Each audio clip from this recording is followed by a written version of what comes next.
You're listening to Off Script with Tiffany. This is real talk, random thoughts, and no script. Thanks for listening. Hello, and welcome back to another episode of Off Script with Tiffany, where I share my random thoughts. We have real talk and with no script, just a couple of bullet points on my laptop. If you are new here, welcome. Thank you for joining me. And if you are a returning listener or watcher, thank you and welcome back. I really appreciate all the love and support that I've been getting from all of my viewers lately. So thank you for those who are tuning in, whether you are new or returning. So this podcast is, again, it's literally me just kind of yapping and sharing what's on my mind with you guys, because this started back in December because I really just have always wanted to start a podcast. I had ideas before, kind of worked them out, had scripts written, and never hit that record button. So back in December, I decided, you know what, we're not doing this anymore. And I just really one day woke up, said I want to do a podcast, and I hit the record button. So here we are for episode 8. So if you've been here since December, again, thank you so much. I appreciate the love and support. And those for new that are joining on this adventure, welcome aboard. All right, so again, this is Unscripted with Tiffany. We are off script. We're just going to talk a little bit. So there's a few things I kind of just want to share with you guys. So I want to kind of give you a couple of little life updates. So if you are a repeat listener or watcher, you might notice a little bit of things that are a little different. So as I'm growing in this content creation, I am starting to upgrade and change things around a little bit. So I have created kind of my own like mini little content creation space. So my apartment is not very large, and so when I started to create content and wanted to record my videos and my podcasts in a video form, I really needed somewhere that I could record. If you go back to my first few episodes, actually my first maybe 2 episodes are actually just audio, and then I decided to start recording. And when I did that, I actually did it in my closet because I had a really good space. I put my picture up, and it was just kind of a place where I could record. Since then, we've changed it up a little bit. So we've gotten out of the closet and I have like a corner of my bedroom. So like, again, my space is not very big. So I have like a mobile content creation space here. So I got some little lights, as you can kind of see the little vibe behind me. I brought my picture with me, and I actually just put together today. I got off the Tik Tok shop one of those mobile tables. And so that is where all of my equipment is. I have my lights, I have my stands, and here we are. So I am slowly building my studio, which I'm really excited about. And the really cool part is that I could work in here. This can be like a little desk space, and this is like, again, it's mobile, so I can roll it around, and I can move it out of the way so it doesn't get in the way when I'm just in my room and just want the space. So I'm really excited about that. So that's my first like big update, is kind of my content space. I'm excited because I want to invest in this because it's something I want to take seriously. Hopefully one day you guys you'll be seeing some YouTube plaques on my wall and things like that. We're going to manifest those plaques, the silver plaque, the gold plaque. So we're going to manifest these things, and we're going to eventually grow into a studio space. But we're going to start here today. So I am grateful. So I'm really excited about that. So that's my first update, y'all. And my second update has to do with the new job. So if you remember a couple episodes ago, I shared with you guys that I had been having a rough time at work, and I actually transferred, or in the process of transferring, to a new school for next year, which I'm really excited about. So last week I went over to my new school and met with my department. So for those who don't know, I work in education full time, and I currently work in a middle school, and next year I'll be going to the high school level, which I'm really excited about because it's something I've always wanted to do. And I'm really excited about it. But y'all, I had the most awkward encounter with my future coworkers. And I'm going to tell you about it. So anyway, I went over to the new school and talked to my team lead, we had a really good conversation. We were kind of talking about some ideas that she has to bring me on. Because right now it's a 5-person team, and I will be number 6. So they're not nobody's leaving. I am being added on, which is really great. Because the way things are with education and budget cuts, the fact that they can add on a person is a blessing, and it's really amazing. And it just shows how supportive my district is when it comes to like my position. So really grateful for that.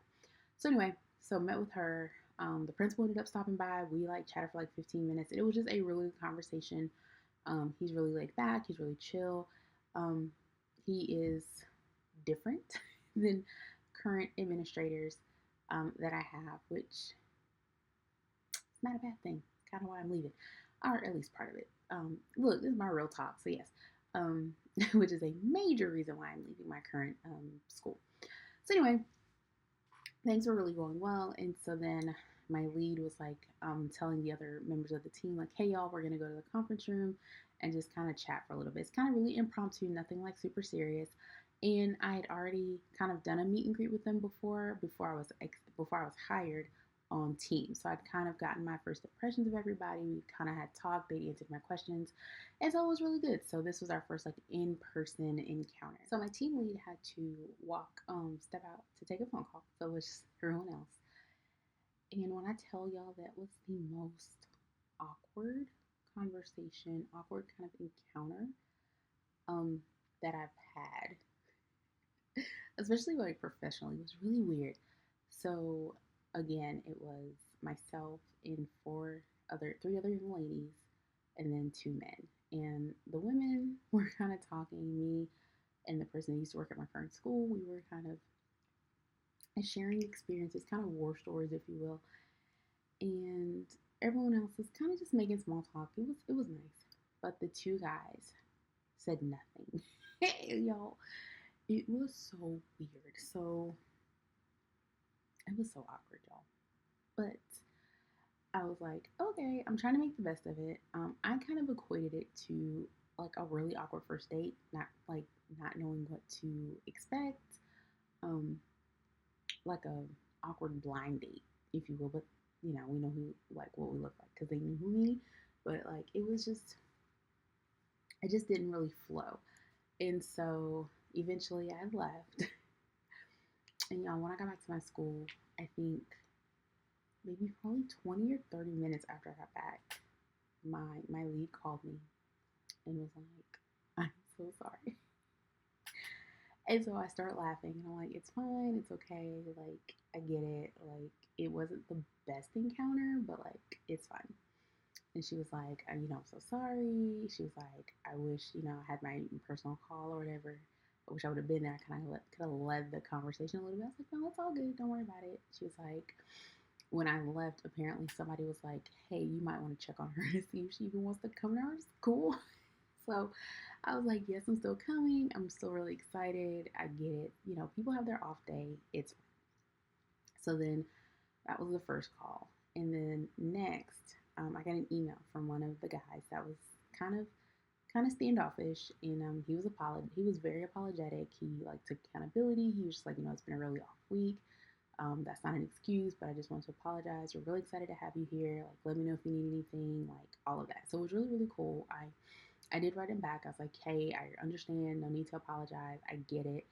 This isn't like it's a tough time of year because you do have all of the end of the year things. I know at the middle school level, like we just finished testing and like we still have kids doing makeup. So you got testing, you got end of the year things. At the high school, you have like trying to get these kids across the finish line. So I definitely understand.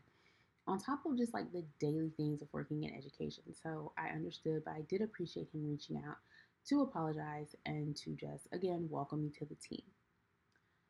And then I got a second call, but a third like communication from one of the young ladies from on the team. And she was like, I am so sorry. She was like, that was so painful. She was like, it was very cringe. Like, she was like super apologetic. And she wasn't even one of the ones who just like, she was engaging in conversation with me, but she was just so apologetic. And I was like, to the point where I was like, y'all, am I being punked? I literally was like, are y'all like playing with me? Like, is it like a trick or like a hazing or something? But she just really wanted to apologize. Again, she was like, please let me know, like, if you need anything, have a great summer. Like, we got you. Like, welcome to the tea. We're so excited you're coming. Um, so that was that was the encounter.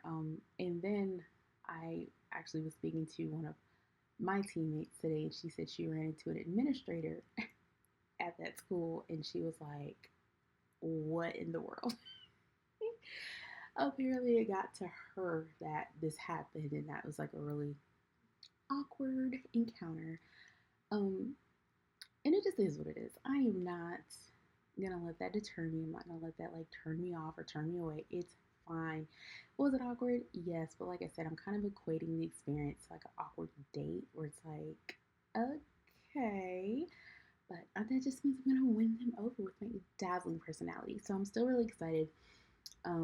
We're starting to kind of wrap up the year. Like I said, we are finishing testing. I'm starting to pack up my office. We're starting to take down bulletin boards. We are doing end of the year things. Word gets around really fast. So my students are starting to know that I will not be returning. And it's mainly my eighth graders, and so they're leaving anyway, so they're fine. I had an eighth grader today who was like, Miss Hudson, are you like, so they just straight up ended up asking me, like, are you gonna be here next year? I said, no. Because my thing is, at this point, I'm not lying to the children. So like, it is what it is. I'm not coming back. They're like, oh, where are you going? I said, well, I'm not telling you that. They were like, well, I'm gonna figure it out anyway. So, okay. Because again, some kids do know. Like, so the kids that are going to that new school for like school choice, they know already. So like, and how they know, I don't know. Again, people talk. So my student was like, I'm gonna find you. I'm gonna figure it out. And again, she probably will. So that's all good. No worries. So yeah, that was that. Happy New Year! It's time to talk about something we all strive for at the start of our year: getting organized. If that's a goal for you, I've got the perfect resource: my new ebook, New Year, New You: 7 Tips to Get You Organized in the New Year. This ebook gives you 7 actionable tips to help you organize your time, your space, and your goals for the year ahead. No matter where you're starting from, these strategies are designed to help you gain clarity and focus. I created this ebook because, let's be real, getting organized isn't always easy, especially with everything life throws at us. But with the right steps, it's totally doable. These are the exact strategies that I've used and taught to others, and they work. Ready to get started? Head to the link in the description and grab your copy of New Year, New You. Let's make this the year you finally feel in control and on top of your game.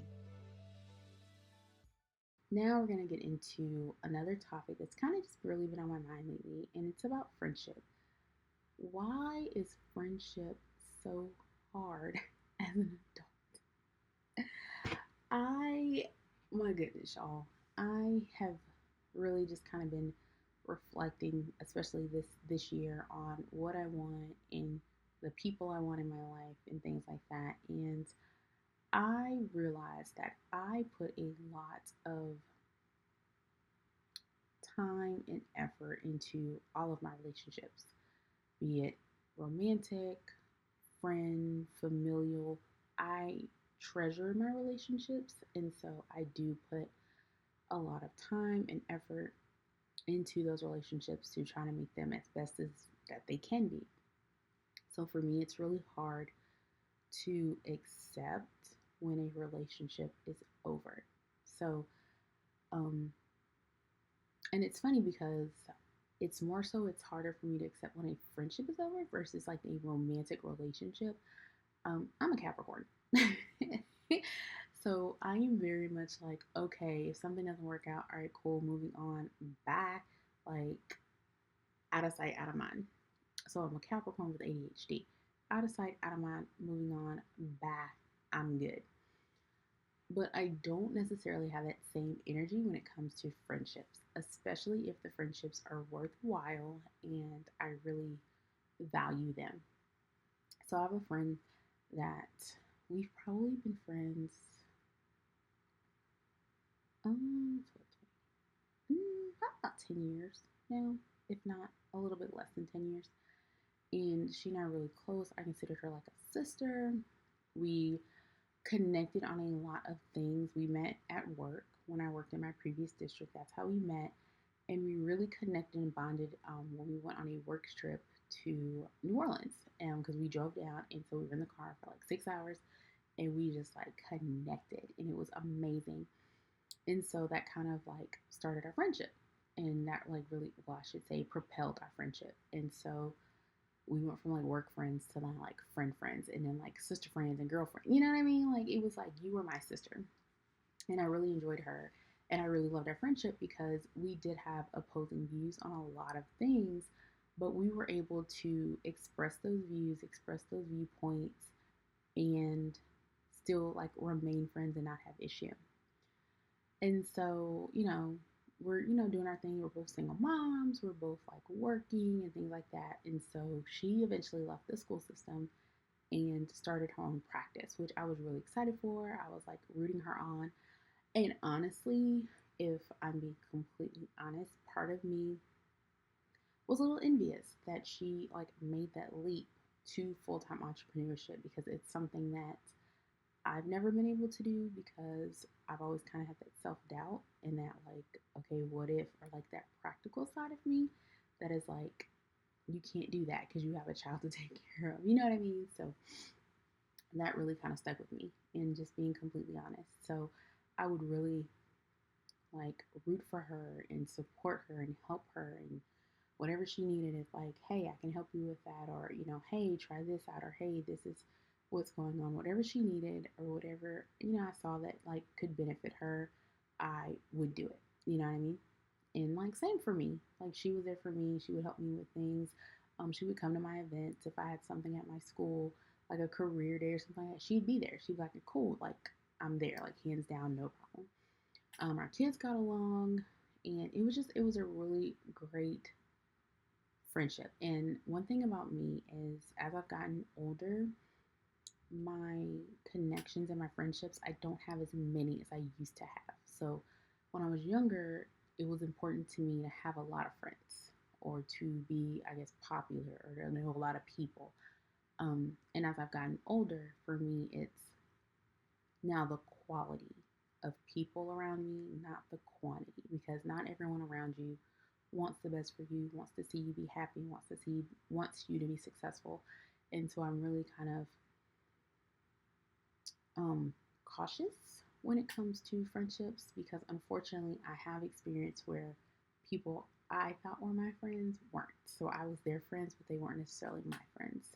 Um, and that's a tough lesson to learn for me, especially with me having a big heart. And again, I try to see the best in people, but like after you've been burned a few times, you kind of like cautious. You don't go get too close to the fire. So anyway, so we were there for each other, again, sisters. At one point, she was getting her doctorate, and with that, she was really busy, which I understood. So she, wasn't as available, which is fine. And again, our hours varied. Her being an entrepreneur, and her, doing her thing, and her being in school, she like would work until like 2, 3 in the morning, and then get up and do the mom thing. Whereas me, I get up early, get my daughter off to school. I go to work. I come home, go to the gym, do the things, and I'm in bed by like 10, 11 o'clock.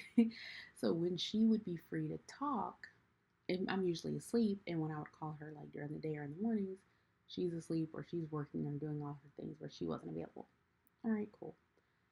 So then, as kind of time went on, I noticed that I'm the only one reaching out. And I would try, I would call, she wouldn't answer. Or I'd call and she'd send like a text, hey, I'm with a client, I'll call you back. Never hear from her. And there's, I'm still trying. It's like, maybe I'd like a week or two go by. I'm like, all right, let me try again. I'm going to try again. I'd reach out, either nothing or, a text, I'll call you back. Never heard from her. And eventually, you kind of get tired of this. And I say, for me, friendships are harder, or like this is like this kind of these actions are harder for me to accept it from a friend than like a romantic, because honestly, When it comes to romantic, I give you 2 or 3 tries. If I feel like I'm being ignored or if I feel like I'm chasing you, then I let it go and I move on. But this friendship was a friendship that I really like cherished and I wanted to not give up on it. And so still trying. Um, I'd reach out. Again, I'd either get no response at all or I would get again the message, oh, I'll call you back, or I'm, doing something with my church. I'll hit you back as soon as I can. And nothing. But then I noticed that they would sometimes comment on my social media. So you see that I've called and you don't, respond or like even attempt. And at first I would say she would call back, but she'd call back at like 1 in the morning. And again, I'm asleep because I have to get up at like, 6 to go to work. And, but as time went on, the attempts weren't even being made anymore. And again, I was still trying. Now I wasn't trying as often, um, but attempts were still being made. And again, it's disheartening when the attempts aren't reciprocated. And again, I feel like I'm chasing at this point. So, I noticed she would sometimes comment on the things I post, like on Facebook and stuff like that. And I'm like, you can't call me back. you can't send a DM or like, hey, I'm so sorry. Like, I've been really busy. Like, life is life right now. But you can comment on my Facebook. Now, that is one thing I cannot stand is when people only do things for social media for like attention, clout, recognition, that type of thing. Um, because I have some family members who do that, who like will only respond to things that I post on social media, but like we do not talk outside of that. And to me, it gets fake and phony, and I don't like it. So even with them like responding to things on social media or like hyping me up, I still reach out, and it just kind of it's hurtful. Like if I'm being completely honest, it hurts, and I miss my friend, and I just I have to recognize that she's just not that into me. You know what I mean? It's just like if this were a guy, I'd be like, girl, he ain't feeling you. Let's move on. So unfortunately, I'm having to kind of be real with myself and be like, she's just not that into you. Because again, I like called again a couple days ago, nothing. So I'm saying all this to I'm telling you guys to kind of tell myself like she's just not that into you. Move on. And it's hard and it's difficult and I don't want to, but like we gotta do it. So unfortunately, I am coming to terms with the fact that that friendship is no more. And not from any lack of trying on my part, but it's when people make time for who and what they want. Even if the effort was being made, I think I could kind of be like, all right, well, at least she's trying, or, at least she's attempting, but it's just like, we can't, we're going this way. But the fact that like no attempts are being made on her part, I have to just be honest with myself and be real and be like, she's just not that into you. So it's a sad realization. It's not one that I really like want to deal with or accept, but it is what it is. So, all right, so there's that. Parents, did you miss my last webinar on how to support your students in their organizational skills? Well, don't worry, I got you. My name is Tiffany Hudson, and I'm owner of Amity Coaching and Consulting. I'm an ADHD and executive functioning coach working with teens and young people, helping them develop the skills for success. I am hosting a free parent workshop on Wednesday, May 14th at 7 p.m. via Zoom. This webinar will provide practical strategies to help your students be as successful as possible in the areas of organization. Spots are limited, so go ahead, click that link in the bio, and sign up today to join me. And I'll see you Wednesday, May 14th at 7 p.m. on Zoom on how to support your teams and their organizational skills. All right, y'all. Now we're going to talk about trusting the process. So, for those who may or may not know, in addition to working in education, I am an entrepreneur. I am an ADHD and executive function coach, and I own a business called Amity Coaching and Consulting, where I am working with teens, young adults, and young professionals on their, coaching them with their ADHD and executive function skills. So, this is a new business that I've launched, and I'm nervous, y'all. But I am learning to trust the process. So yesterday I was on my friend's TikTok live, and she asked the question, "What would you do if you knew you couldn't fail?" Heavy question. Deep. So what I would do if I knew I could not fail, I would be a full-time entrepreneur. That is my answer, and that is something I've always strived for. While I do enjoy working in education, I've always known education was not my end all be all. Like, I do not plan on being in education for 30 years. Now, I've been worked in education for about 15 years, and 12 of those years have been in the school system. So that's kind of like towards retirement. That's the 12 is what counts. So I do not see myself working in education for another 18 years. Absolutely not. Reasons, there are so many, but I've always just been an entrepreneur at heart. And so I've tried different things, y'all. I've had a clothing boutique and a brand. I've done, I'm a notary, so I've had like a signing agent, like a loan signing agency. I've thought about doing mobile DNA testing. Like, y'all, I'm a travel agent. So I've tried a few different things. And for me, I guess being as ambitious as I am, I tend to quit easily. Let's just be real. When things don't work out the way I feel like they should or in the time frame that I feel like they should, I tend to stop or quit. And it's not even a lack of oh, I give up because it's I'm not a millionaire today. It's more so, honestly, a lot of it is I'm exhausted. My day job does take a lot out of me physically, mentally, emotionally. On top of that, being a single mom and things like that, there's a lot on my plate, and it just it takes me out. So these businesses kind of fall by the wayside. And so again, coming into 2025, I said I don't want to do this anymore, and I've got to trust the process. And I knew that it was not going to be easy, and I knew that it would take time, but I was determined to continue to keep going. Another thing that kind of stops me is not wanting to kind of toot my own horn. And that is something that I'm learning that I need to do. I need to toot my own horn. So part of this episode, I am telling you about my business, that I am a coach. I, specifically with ADHD and executive function. And I am excited about growing. And I also suffer with perfectionism and feeling I have to be perfect in order to do this. My business is not perfect. I am learning. I'm still growing, but I want to be successful and I want to see this through. And so these are lessons I'm learning. It's not that I've learned; it's I am learning. I'm in the middle of it now. I hosted my first webinar a few weeks ago. Nobody showed up, which was fine. I recorded it.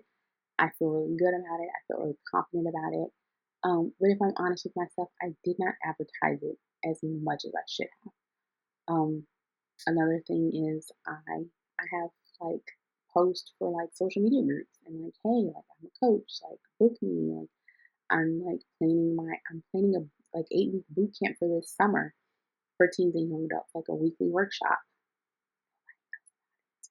Because again, I'm afraid to chew my own horn. And if I'm honest with myself, because we're being honest this episode, I don't want to toot my own horn because it's not even what if it doesn't work out. It's what if it does? And Well, you know what I mean? It's like, it's not even a fear of failure. It's almost a fear of success.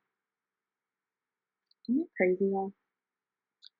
It's a fear of, okay, this is successful. Now people have this expectation. And what if I can't live up to that? It's that imposter syndrome. Like, hey, I shouldn't be here. Hey, I'm not worthy of this.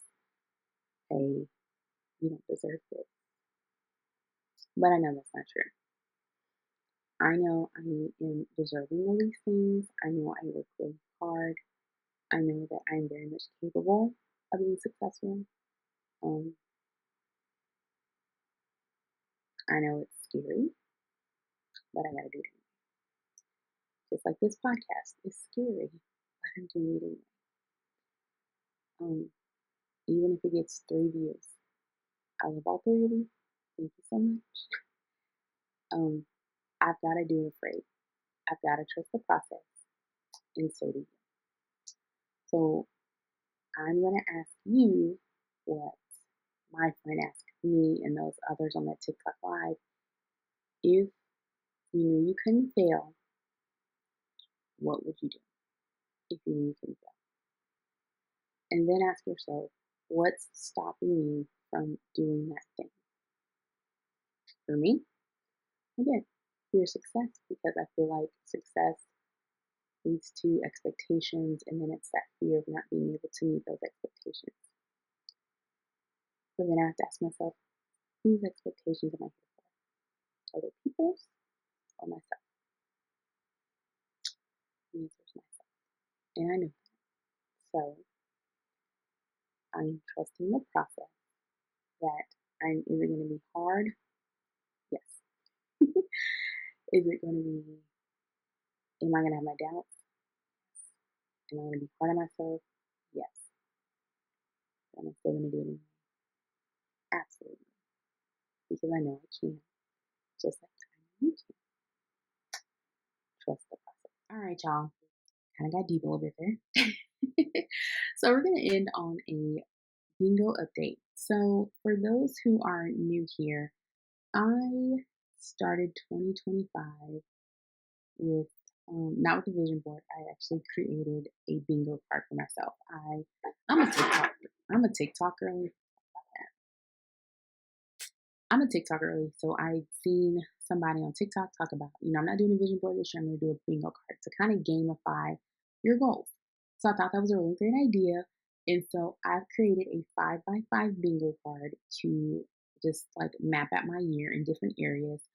And so just kind of give like a quick rundown of some of the goals I have. So for instance, launching my coaching business, taking a solo trip, learning to swim, um, earning a certification in something, planning a girls' night, running the Peachtree Road Race, taking a sister trip, saving $5,000, attending a concert, going to Chateau Lawn, and doing volunteer work. Those are a few examples of what's on my bingo card.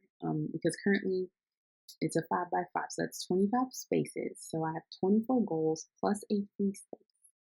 And so I have actually like I'm doing okay. So it's what, May, and so let's see, 24.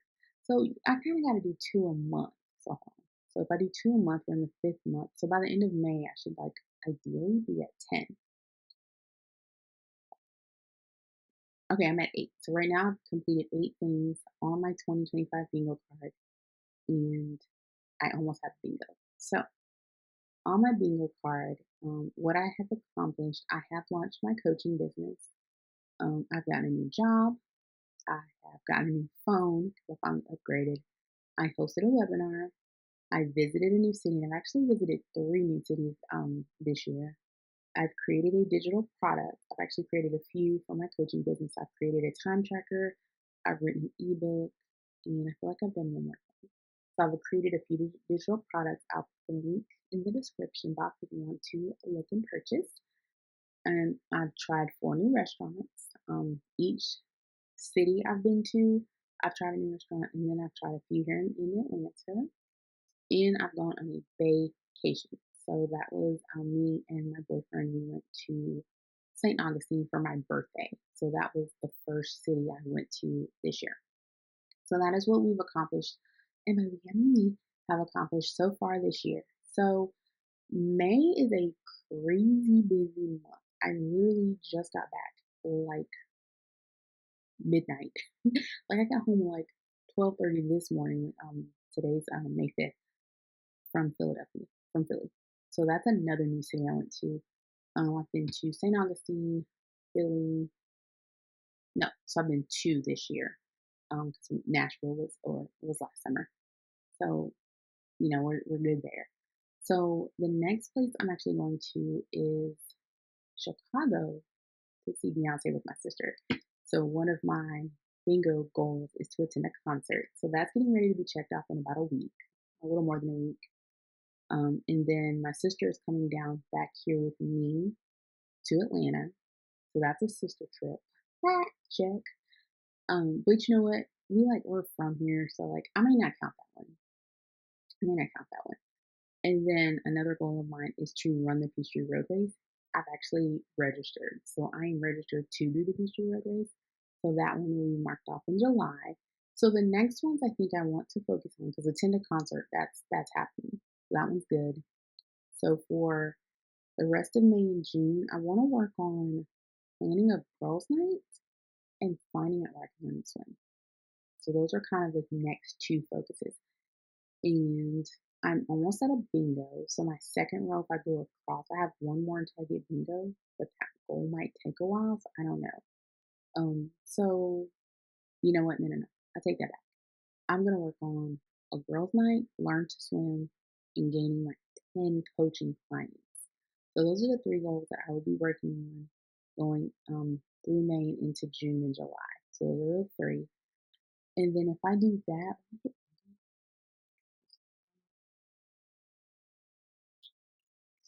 I still want bingo yet. But it's okay. It's fine. So that is my bingo update. All right, you guys, that is it. This is episode 8 of Off Script with Tiffany. Thank you guys so much for watching. I truly appreciate it.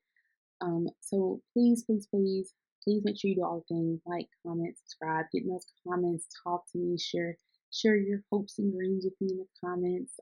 Check out the description box to learn more about my coaching business along with my digital products.